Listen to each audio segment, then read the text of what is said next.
Hello friends, नमस्कार। मेरा नाम है संदीप और आप सभी का वेलकम है नथिंग इम्पॉसिबल के यूट्यूब चैनल पर। आशा करता हूं कि आप सभी बहुत ही अच्छे होंगे और जिस किसी भी एग्ज़ाम की आप तैयारी कर रहे हैं वो भी बहुत ही अच्छे तरीके से चल रही होगी। तो फ्रेंड्स, आज के इस वीडियो में हम लोग यूजीसी नेट फर्स्ट पेपर में संप्रेषण वाले यूनिट से 21 महत्वपूर्ण प्रश्नों को कवर करेंगे और ये हमारा पार्ट 4 है। इससे पहले मैंने 3 वीडियो आपको प्रोवाइड किए थे संप्रेषण वाले यूनिट से और उस 3 वीडियो में हमने 100 क्वेश्चन को कवर किया था जो कि प्रीवियस ईयर में पूछे गए थे। उसी प्रकार से आज की इस वीडियो में हम 21 क्वेश्चन कवर करेंगे संप्रेषण वाले यूनिट से जो कि प्रीवियस ईयर में पूछे गए हैं और ये हमारा पार्ट 4 है। और इस यूनिट से मैं एक और वीडियो आपको दूंगा और उसके बाद से जितने भी प्रीवियस ईयर के इंपॉर्टेंट क्वेश्चन पूछे गए हैं संप्रेषण वाले यूनिट से उसको मैं कवर करा दूंगा। उसके बाद से हम नेक्स्ट यूनिट के जो इंपॉर्टेंट क्वेश्चन हैं उनको कवर करने का प्रयास करेंगे। तो आपसे हम्बली रिक्वेस्ट है कि कोशिश करिएगा कि आप इसको प्रैक्टिस सेट की तरह अटेम्प्ट करिएगा। जिन भी प्रश्नों का आपको उत्तर पता होगा उसका उत्तर कमेंट बॉक्स में देने का प्रयास करिएगा। अगर आंसर नहीं भी आता है तो मैं आंसर बताता हुआ चलूंगा और लगे कि वीडियो फास्ट है तो वीडियो को पॉज करिएगा, इत्मीनान से प्रश्नों को पढ़िएगा, फिर उसके बाद से उसका आंसर देने का प्रयास करिएगा। इसके साथ ही साथ किसी शब्द को लेकर अगर आपको डाउट होगा, कुछ समझ में भी नहीं आएगा तो कमेंट बॉक्स में ज़रूर पूछिएगा। मैं सभी विद्यार्थियों के प्रश्नों का उत्तर देने का प्रयास करता हूं, तो आपके पास कोई डाउट नहीं रहना चाहिए। तो चलिए फिर वीडियो को स्टार्ट करते हैं और क्वेश्चन नंबर 1 से देखते हैं।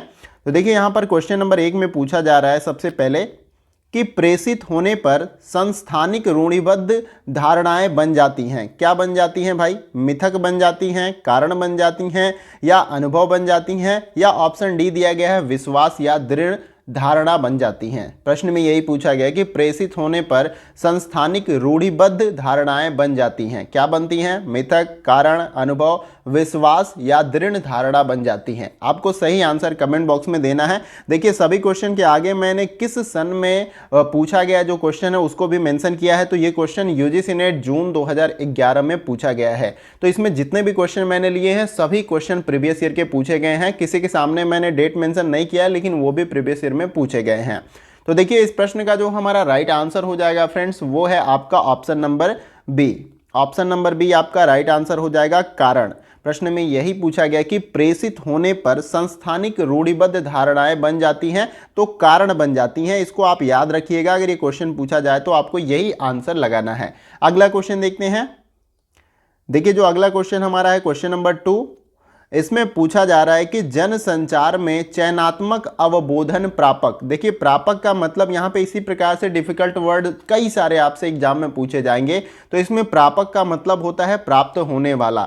तो आपको इस क्वेश्चन को फिर से एक बार पढ़ के समझ सकते हैं कि जन संचार में चयनात्मक अवबोधन प्राप्त होने वाला किस पर निर्भर करता है। फिर उसके बाद से यहाँ पे 4 ऑप्शन आपको दिए गए हैं और उसके इस प्रश्न का जो है आपको सही आंसर बताना है। पहला जो ऑप्शन दिया गया है निपुणता, और बी ऑप्शन दिया गया है प्रवणता, और सी ऑप्शन दिया गया है ग्रहणशीलता, और डी ऑप्शन है नृजातीयता। तो इन चारों विकल्पों में से क्या सही आंसर हो सकता है वह आपको कमेंट बॉक्स में बताना है। यह भी प्रश्न यूजीसी नेट जून 2011 के एग्जाम में पूछा जा चुका है। तो देखिए इस प्रश्न का जो हमारा राइट आंसर हो जाएगा वो है आपका option number B. Option number B आपका राइट आंसर हो जाएगा, प्रवणता। प्रवणता का मतलब होता है ढलान या झुकाव। आप इसके बारे में सर्च भी कर सकते हैं। तो इसका मतलब झुकाव होता है, आपको इसके अर्थ के बारे में पता रहना चाहिए। अगला क्वेश्चन देखते हैं। देखिए जो अगला क्वेश्चन हमारा है क्वेश्चन नंबर 3। इसमें पूछा जा रहा है कि संचार की अंतर संबंधित श्रृंखला में विद्यमान मीडिया में बिंदुओं का किस रूप में जिक्र किया जाता है। आपको इन चारों विकल्पों में से बताना है। पहला जो ऑप्शन दिया गया है इसमें कि नेट वर्ल्ड मीडिया के रूप में, बी ऑप्शन दिया गया है संयोजी मीडिया के रूप में, और सी ऑप्शन दिया गया है ग्रंथिल मीडिया के रूप में, और डी ऑप्शन दिया गया है बहु मीडिया के रूप में। तो इन चारों विकल्पों में से आपको सही आंसर बताना है कि संचार की अंतर संबंधित श्रृंखला में विद्यमान मीडिया में बिंदुओं का किस रूप में जिक्र किया जाता है। तो देखिए इस प्रश्न का जो हमारा सही आंसर हो जाएगा वो है आपका option number A, net world media के रूप में जो है जिक्र किया जाता है। आपको याद रखना है ऑप्शन ए हमारा राइट आंसर है। अगला क्वेश्चन हमारा है क्वेश्चन नंबर 4, उसको देखते हैं। देखिए इसमें पूछा जा रहा है कि जनसंचार के सूचना कार्य का वर्णन किस रूप में किया जाता है। आपको इन चारों विकल्पों में से बताना है। पहला जो ऑप्शन दिया जा रहा है कि विसरण के रूप में, बी ऑप्शन दिया गया है प्रचार के रूप में, और सी ऑप्शन दिया गया है निगरानी के रूप में, और डी ऑप्शन है विचलन के रूप में। तो इन चारों विकल्पों में से आपको बताना है कि जनसंचार के सूचना कार्य का वर्णन किस रूप में किया जाता है। तो देखिए इस प्रश्न का जो हमारा राइट आंसर हो जाएगा वो है आपका ऑप्शन नंबर सी, निगरानी के रूप में जो है किया जाता है, और इस प्रश्न का राइट आंसर हो जाएगा। और ये क्वेश्चन दिसंबर 2010 में पूछा गया था संप्रेषण वाले यूनिट से। अगला क्वेश्चन देखते हैं। देखिए मैंने शुरू में भी बताया कि जितने भी ये क्वेश्चन मैं करा रहा हूँ ये प्रीवियस ईयर के क्वेश्चन है, और आपको इसको प्रैक्टिस सेट की तरह अटेम्प्ट करना है, ताकि इनमें से अगर कोई भी क्वेश्चन डायरेक्ट पूछा जाता है तो आप उसका आंसर कर पाएँ। अगला क्वेश्चन हमारा है क्वेश्चन नंबर 5। इसमें पूछा जा रहा है कि अतुल्यकालिक माध्यम का उदाहरण कौन सा है। इन चारों विकल्पों में से बताना कि अतुल्यकालिक माध्यम का उदाहरण कौन सा है। पहला जो ऑप्शन है रेडियो है, बी ऑप्शन है टेलीविजन, और सी ऑप्शन है फिल्म, और डी ऑप्शन है समाचार पत्र। तो आपको बताना है कि इन चारों विकल्पों में से अतुल्यकालिक, जिसको ऑनसिक्रोनस भी बोला जाता है, इस माध्यम का उदाहरण कौन सा है इन चारों विकल्पों में से, यह बताना है। तो देखिए इस प्रश्न का जो हमारा राइट आंसर हो जाएगा वो है आपका option number D. Option number D क्या हो जाएगा आपका राइट आंसर। समाचार पत्र जो है वो अतुल्यकालिक माध्यम का उदाहरण है। अगला क्वेश्चन देखते हैं। देखिए अगले क्वेश्चन यहाँ पर हमारा है क्वेश्चन नंबर 6। इसमें पूछा जा रहा है कि संचार में गुणार्थक शब्द कौन से हैं। इन चारों विकल्पों में से बताना कि संचार में गुणार्थक शब्द कौन से हैं। पहला जो ऑप्शन दिया गया है सुस्पष्ट, बी ऑप्शन है अमूर्त, और सी ऑप्शन है सरल, और डी ऑप्शन है सांस्कृतिक। तो इन चारों विकल्पों में से बताना कि संचार में गुणार्थक शब्द कौन से हैं। तो देखिए इस प्रश्न का जो हमारा राइट आंसर होगा वो है आपका ऑप्शन नंबर डी, सांस्कृतिक। सांस्कृतिक जो है संचार में गुणार्थक शब्द है, आपको याद रखना है इस प्रश्न में। अगला क्वेश्चन देखते हैं। देखिए अगला जो क्वेश्चन है क्वेश्चन नंबर 7।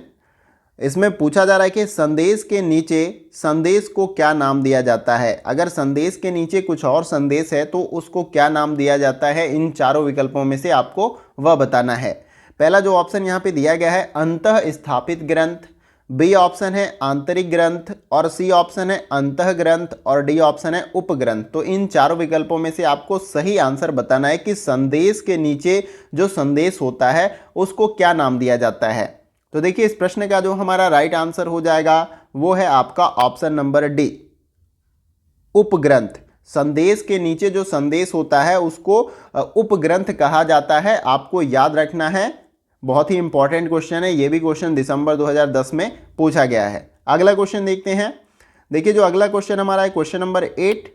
इसमें पूछा जा रहा है कि अनुरूप जनसंचार में कहानियां किस रूप में होती हैं। तो अनुरूप जनसंचार जो होता है उसमें कहानियां किस रूप में होती हैं, यह पूछा जा रहा है इन चारों विकल्पों में से। देखिए पहला जो ऑप्शन दिया गया है यहाँ पे एस्थेटिक होती है, बी ऑप्शन दिया गया गत्यात्मक होती है, और सी ऑप्शन दिया गया है अन्योन क्रियात्मक होती है, और डी ऑप्शन दिया गया है अन्वेषणात्मक होती है। तो इन चारों विकल्पों में से बताना है कि अनुरूप जनसंचार में कहानियां किस रूप में होती हैं। तो देखिए इस प्रश्न का जो हमारा राइट आंसर हो जाएगा वो है आपका ऑप्शन नंबर ए, एस्थेटिक होती हैं। आपको याद रखना है अनुरूप जनसंचार में कहानियां किस रूप में होती हैं, एस्थेटिक रूप में होती हैं, आपको याद रखना है। अगला क्वेश्चन देखते हैं। अगला क्वेश्चन हमारा है क्वेश्चन नंबर 9।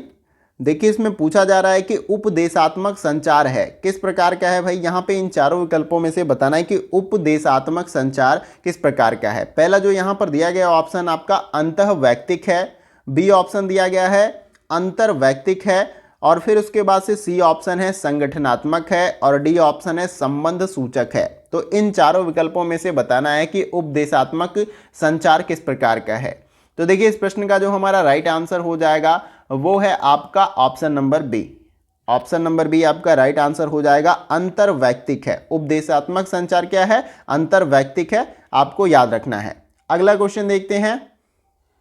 कहीं भी कुछ समझ में नहीं आए, किसी शब्द में अगर आपको डाउट होता है तो आप कमेंट बॉक्स में जरूर पूछ लीजिएगा। अगला क्वेश्चन है क्वेश्चन नंबर 10। इसमें पूछा जा रहा है कि संचार में भाषा किस प्रकार से होती है। इन चारों विकल्पों में से आपको बताना है जब संचार हम करते हैं तो भाषा किस रूप में होती है, आपको यह बताना है। पहला जो ऑप्शन दिया गया अमौखिक कूट के रूप में होती है, बी ऑप्शन है मौखिक कूट के रूप में होती है, और सी ऑप्शन है प्रतीकात्मक कूट के रूप में होती है, या डी ऑप्शन चित्रात्मक कूट के रूप में होती है। तो संचार में भाषा किस रूप में होती है? तो देखिए इस प्रश्न का जो हमारा राइट आंसर हो जाएगा वो है आपका ऑप्शन नंबर बी। ये जो है मौखिक कूट के रूप में होती है। जब हम संचार करते हैं, जो भाषा निकलती है तो किस रूप में होती है? मौखिक कूट के रूप में होती है। अगला क्वेश्चन देखते हैं। देखिए जो अगला क्वेश्चन हमारा है क्वेश्चन नंबर 11। इसमें पूछा जा रहा है कि निम्नलिखित में से सही क्रम की पहचान कीजिए। देखिए यहाँ संचार के संदर्भ में कुछ क्रम दिए गए हैं और आपको उनको सही क्रम में लगाना है। पहला जो देखिए ऑप्शन दिया गया स्रोत, माध्यम, संदेश और संदेशग्राही, और बी ऑप्शन है स्रोत, संदेशग्राही, माध्यम, संदेश, और सी ऑप्शन है स्रोत, संदेश, संदेशग्राही और माध्यम, और डी ऑप्शन है स्रोत, संदेश, माध्यम और संदेशग्राही। तो आपको इन चारों विकल्पों में से सही ऑप्शन बताना है जो कि सही क्रम में है। ठीक है, सही क्रम में है उसी को आपको बताना है। तो देखिए इस प्रश्न का जो हमारा राइट आंसर हो जाएगा वो है आपका option number D. Option number D क्या हो जाएगा आपका राइट आंसर। पहले स्रोत आएगा, उसके बाद से जो है आपका इसमें संदेश आएगा, फिर माध्यम। स्रोत क्या है जानकारी का, ठीक है, फिर संदेश होगा, फिर माध्यम यानी किस माध्यम से जो है आप जो श्रोता हैं या संदेशग्राही हैं उन तक वो इन्फॉर्मेशन पहुंचाते हैं। माध्यम कुछ भी हो सकता है, आपका टेलीफोन हो सकता है, टेलीविज़न के द्वारा, रेडियो के द्वारा, कुछ भी। तो यहाँ पर माध्यम आपका, फिर चौथे नंबर पे संदेशग्राही यानी कि जो संदेश को प्राप्त करता है, जो संदेश को ग्रहण करता है। तो ये क्रम आपका सबसे सही हो जाएगा इन चारों विकल्पों में से। अगला क्वेश्चन देखते हैं। देखिए अगला जो क्वेश्चन हमारा इसमें है क्वेश्चन नंबर 12। अगला जो क्वेश्चन हमारा है क्वेश्चन नंबर 12। देखिए इसमें पूछा जा रहा है कि आकाशवाणी किस वर्ष में प्रसारण को नाम दिया गया है, यानी कि जो रेडियो प्रसारण होता है उसको किस वर्ष में आकाशवाणी का नाम दिया गया। आपको इन चारों विकल्पों में से बताना है। देखिए आकाशवाणी से पहले इसका नाम आपका भारतीय प्रसारण सेवा था, लेकिन किस सन में इस नाम को बदलकर आकाशवाणी कर दिया गया आपको बताना है। तो देखिए पहला जो ऑप्शन है 1926, बी ऑप्शन है 1936, और सी ऑप्शन है 1946, और डी ऑप्शन है 1957। तो इन चारों विकल्पों में से आपको सही आंसर बताना है। तो देखिए इस प्रश्न का जो हमारा राइट आंसर हो जाएगा वो है आपका ऑप्शन नंबर डी। 1957 में जो है आकाशवाणी जो है इसका नाम बदलकर रख दिया गया था। किसका?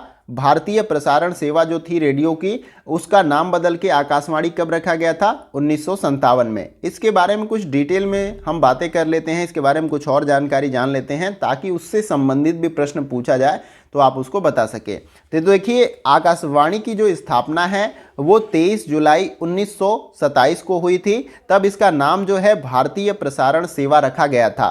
फिर उसके बाद से जो है इसको 1957 में इसका नाम बदलकर आकाशवाणी कर दिया गया। ये आपको याद रखना है और यही क्वेश्चन जो है आपसे इसमें पूछा गया है, और ये क्वेश्चन 2012 में पूछा गया है जून।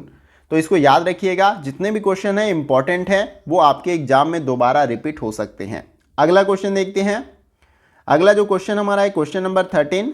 देखिए इसमें पूछा जा रहा है कि निम्नलिखित में से संचार के अंतर्गत कौन सा संदेश ग्रहण करने में प्रमुख अवरोधक है? इन चारों विकल्पों में से बताना है। पहला जो ऑप्शन दिया जा रहा है श्रोताओं का दृष्टिकोण, बी ऑप्शन है श्रोताओं का ज्ञान, और सी ऑप्शन है श्रोताओं की शिक्षा, और डी ऑप्शन है श्रोताओं की आय। तो इन चारों विकल्पों में से सही आंसर आप सभी को बताना है। इस प्रश्न का जो हमारा सही आंसर होगा वो है आपका ऑप्शन नंबर ए, श्रोताओं का दृष्टिकोण। प्रश्न में यही पूछा गया है कि निम्नलिखित में से संचार के अंतर्गत कौन सा संदेश ग्रहण करने में प्रमुख अवरोधक है। इस प्रश्न में यही पूछा जा रहा था। तो जो प्रमुख अवरोधक है वो है श्रोताओं का दृष्टिकोण। जैसे कि कोई सभा हो रही है, कोई बातें अपनी बता रहा है, बोल रहा है माइक से, लेकिन जो सुनने वाले हैं अगर नहीं सुनना चाहे या सुनने का मन नहीं कर रहा है तो वो क्या करेगा? प्रमुख अवरोधक के रूप में कार्य करेगा। तो यहाँ पे श्रोताओं का दृष्टिकोण जो है सही आंसर हो जाएगा। अगला क्वेश्चन देखते हैं। देखिए जो अगला क्वेश्चन हमारा है क्वेश्चन नंबर 14। देखिए इसमें पूछा जा रहा है कि अमौखिक संचार का कालानुक्रम होता है। तो यहाँ पर आपको बताना है कि जो अमौखिक संचार है उसका कालानुक्रम या क्रम किस प्रकार से होगा। इन चारों विकल्पों में से आपको वह बताना है। पहला जो ऑप्शन दिया गया संकेत, प्रतीक, कूट और रंग, बी ऑप्शन दिया गया प्रतीक, कूट, संकेत और रंग, सी ऑप्शन है रंग, संकेत, कूट और प्रतीक, और डी ऑप्शन दिया गया है कूट, रंग, प्रतीक और संकेत। तो इन चारों विकल्पों में से आपको सही आंसर बताना है कि अमौखिक संचार का सही क्रम क्या है इन चारों में से। तो देखिए इस प्रश्न का जो हमारा राइट आंसर हो जाएगा वो है आपका ऑप्शन नंबर ए। पहले संकेत आएगा, फिर प्रतीक, फिर कूट और रंग। तो ये अमौखिक संचार का एक सही क्रम है, आपको याद रखना है। देखिए मौखिक का मतलब जब हम बातचीत करके जो है संचार करते हैं तो मौखिक रूप में आ जाता है। अमौखिक का मतलब जब हम बोलते नहीं हैं, संकेतों में, प्रतीक में, कूट में कुछ चित्र दिखाकर बातचीत करते हैं तो उसको अमौखिक संचार कहते हैं। ये भी आपको याद रखना है। अगला क्वेश्चन देखते हैं। देखिए जो अगला क्वेश्चन हमारा है क्वेश्चन नंबर 15। देखिए इसमें पूछा जा रहा है कि संचार के साथ निम्नलिखित में से कौन सा कथन संबंधित नहीं है, आपको इन चारों में से बताना है। पहला जो ऑप्शन दिया गया है यहाँ पे संदेश का माध्यम, बी ऑप्शन दिया गया है विश्व एक इलेक्ट्रॉनिक कोकून है, और सी ऑप्शन है सूचना शक्ति है, और डी ऑप्शन है टेलीपैथी प्रौद्योगिकी है। तो इन चारों विकल्पों में से आपको बताना है कि संचार के साथ निम्नलिखित में से कौन सा कथन संबंधित नहीं है। तो देखिए इस प्रश्न का जो हमारा राइट आंसर हो जाएगा वो है आपका ऑप्शन नंबर डी, टेलीपैथी प्रौद्योगिकी जो है वो संचार के साथ संबंधित नहीं है, इसलिए ये हमारा राइट आंसर हो जाएगा। अगला क्वेश्चन देखते हैं। देखिए जो अगला क्वेश्चन हमारा है क्वेश्चन नंबर 16। इसमें पूछा जा रहा है कि संचार वृत्ताकार होता है, किस स्थिति में आपको बताना है कि संचार वृत्ताकार होता है। इसमें जो पहला ऑप्शन दिया गया है वो है आपका डिकोडर एनकोडर में बन जाता है, बी ऑप्शन है प्रतिपुष्टि का अभाव होता है, और सी ऑप्शन दिया गया है स्रोत विश्वसनीय होता है, और डी ऑप्शन दिया गया है चैनल निर्बाध होता है। तो इन चारों विकल्पों में से आपको सही आंसर बताना है कि संचार वृत्ताकार हो जाता है कब। तो देखिए इस प्रश्न का जो हमारा राइट आंसर हो जाएगा वो है आपका ऑप्शन नंबर ए, डिकोडर जब एनकोडर बन जाता है। तो ये हमारा ऑप्शन जो है राइट आंसर हो जाएगा इस प्रश्न का। अगला क्वेश्चन देखते हैं। देखिए जो अगला क्वेश्चन है क्वेश्चन नंबर 17। इसमें पूछा जा रहा है कि इंटरनेट पर संचार बातचीत है, किस प्रकार की है, आपको इन चारों विकल्पों में से बताना है कि इंटरनेट पे संचार जो बातचीत है वो किस प्रकार की है।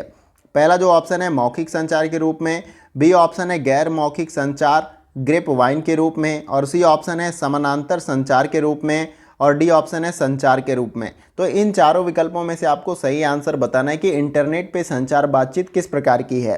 तो देखिए इस प्रश्न का जो हमारा राइट आंसर हो जाएगा वो है आपका ऑप्शन नंबर सी, समानांतर संचार के रूप में है। इंटरनेट पर संचार बातचीत समानांतर संचार के रूप में है, तो आपको इसको याद रखना है। अगला क्वेश्चन देखते हैं। देखिए जो अगला क्वेश्चन है क्वेश्चन नंबर 18। इसमें पूछा जा रहा है कि भारत में मोबाइल फ़ोन की सेवा प्रथम बार देने वाली कंपनी कौन सी है, आपको इन चारों विकल्पों में से बताना है कि भारत में मोबाइल फ़ोन की सेवा प्रथम बार देने वाली कंपनी कौन सी है। पहला जो ऑप्शन इसमें दिया गया है वो है आपका एसएसआर, बी ऑप्शन है बीपीएल, और सी ऑप्शन है हचिसन, और डी ऑप्शन है एयरटेल। तो इन चारों विकल्पों में से आपको बताना है कि भारत में मोबाइल फ़ोन की सेवा प्रथम बार देने वाली कंपनी कौन सी है। तो देखिए इस प्रश्न का जो हमारा राइट आंसर हो जाएगा वो है आपका ऑप्शन नंबर बी, बीपीएल। तो भारत में मोबाइल फ़ोन की सेवा प्रथम बार देने वाली कंपनी कौन सी है, बीपीएल। आपको इसको याद रखना है। अगला क्वेश्चन देखते हैं। देखिए जो अगला क्वेश्चन है क्वेश्चन नंबर 19। इसमें पूछा जा रहा है कि रेडियो में एफएम स्टेशन का मुख्य उद्देश्य क्या होता है, इन चारों विकल्पों में से आपको बताना है। पहला जो ऑप्शन दिया गया है सूचना, मनोरंजन तथा पर्यटन के बारे में, बी ऑप्शन है मनोरंजन, सूचना तथा अंतर संवाद के बारे में, और सी ऑप्शन है पर्यटन, अंतर संवाद तथा मनोरंजन के बारे में, और डी ऑप्शन है केवल मनोरंजन के बारे में। तो आपको इन चारों विकल्पों में से बताना है कि रेडियो में एफएम स्टेशन का मुख्य उद्देश्य क्या है। तो इस प्रश्न का देखिए राइट आंसर जो हमारा हो जाएगा वो है आपका ऑप्शन नंबर बी, मनोरंजन, सूचना तथा अंतर संवाद के लिए। तो रेडियो में एफएम स्टेशन का जो मुख्य उद्देश्य होता है मनोरंजन के लिए, जिसमें आप गाने भी सुनते हैं, कई सारे शो भी आते हैं, सूचना भी वहाँ पता चलती है, और अंतर संवाद के लिए। तो ये हमारा राइट आंसर हो जाएगा ऑप्शन नंबर बी। अगला क्वेश्चन देखते हैं। देखिए जो अगला क्वेश्चन हमारा है क्वेश्चन नंबर 20। इसमें पूछा जा रहा है कि आर कूट किसका एक भाग है, आपको इन चारों विकल्पों में से बताना है कि आर कूट किसका एक भाग है। पहला जो ऑप्शन है अंतरंग का, यहाँ पे दिया गया है। पहला जो ऑप्शन है अतरंग व्यक्तिगत संचारण का, और बी ऑप्शन है जनसंचार का, और सी ऑप्शन है सामूहिक संचार का, और डी ऑप्शन है अंतर्वैयक्तिक संचार का। तो आर्कूट किसका एक भाग है, आपको यह बताना है। तो देखिए इस प्रश्न का जो हमारा राइट आंसर हो जाएगा वो है आपका ऑप्शन नंबर सी, सामूहिक संचार का जो है यह एक भाग होता है आपका आर्कूट। आपको याद रखना है आर्कूट किसका भाग होता है, सामूहिक संचार का। अगला क्वेश्चन देखते हैं और ये हमारा वीडियो का लास्ट क्वेश्चन होगा, क्वेश्चन नंबर 21। देखिए इसमें पूछा जा रहा है कि सामुदायिक रेडियो एक प्रकार की वह सेवा है जो रुचि पैदा करती है किसके लिए। तो आपको बताना है यहाँ पे वो किसके लिए रुचि पैदा करती है। पहला है ऑप्शन यहाँ पे स्थानीय श्रोतागण के लिए, बी ऑप्शन है शिक्षा के लिए, सी ऑप्शन है मनोरंजन के लिए, और डी ऑप्शन है समाचार के लिए। तो प्रश्न में यही पूछा गया कि सामुदायिक रेडियो एक प्रकार की वह सेवा है जो रुचि पैदा करती है किसके लिए, स्थानिक श्रोतागण के लिए, शिक्षा के लिए, या मनोरंजन के लिए, या समाचार के लिए। तो देखिए इस प्रश्न का जो हमारा राइट आंसर हो जाएगा वो है आपका ऑप्शन नंबर ए, स्थानीय श्रोतागण के लिए जो है यह रुचि पैदा करती है, आपको याद रखना है। तो आशा करता हूं कि जितने भी मैंने क्वेश्चन यहाँ पर कराए आपको संप्रेषण वाले यूनिट से 21 क्वेश्चन, वो आपके एग्जाम के पॉइंट ऑफ व्यू से बहुत ही इंपॉर्टेंट है। इसी प्रकार से मैं एक और वीडियो अपलोड करूँगा जिसमें 21 क्वेश्चन होंगे संप्रेषण के, और इससे लेकर मैं टोटल 140 क्वेश्चन से ऊपर जो है आपको संप्रेषण वाले यूनिट से कवर करा दिया हूं।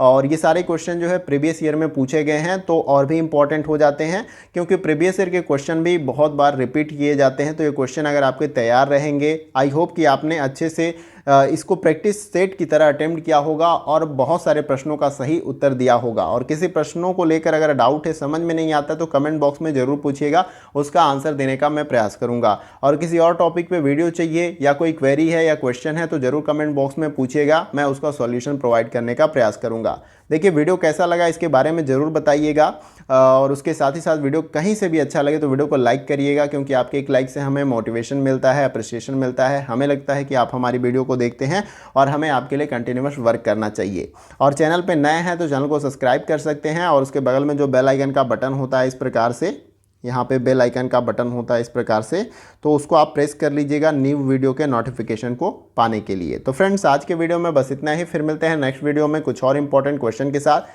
तब तक के लिए जय हिंद, जय भारत।